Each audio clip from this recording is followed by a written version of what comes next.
और दूसरे ये कि मैं बता दूं कि दूध को नज़र लग गई है बच्चे की, समझ रहे हैं आप? जी जी। क्या क्या क्या क्या बोले, नजर लगी है ना उसको, दूध दूध को को नजर नज़र लगी। लग गई है, दूध को।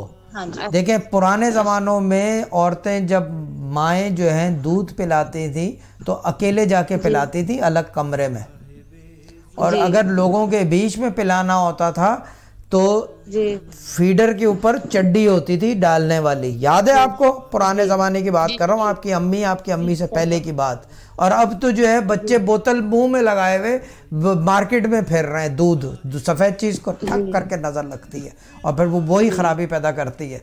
दूध इसको दें जी फीडर में या ग्लास जी में या किसी चीज़ में, दूध दें और इसका नज़र उतारें जब वो दूध पी रहा हो, मिर्चों से, कि नज़र अच्छा। टूटे। और नज़र टूटती बहुत मुश्किल से है, सफ़ेद चीज़ पे लगी हुई नज़र जो है ना बहुत मुश्किल से टूटती है, ठीक है ना? जी और ये जी सबको जी मैं एक ये भी टोटके वाली चीज़ है कि दूध जहाँ भी पी रहे हो बच्चे, उनको या तो अकेले पिलाएं वरना दूध की बोतल के ऊपर चड्डी डालें, कवर आता है उसका बाकायदा, अब तो मिलता भी नहीं है, लेकिन पुराने ज़माने की औरतें यही करती थी। मिलता है शायद, अब तो और अच्छे वाले आ गए हैं। हाँ तो फिर क्यों नहीं डालते लोग ना?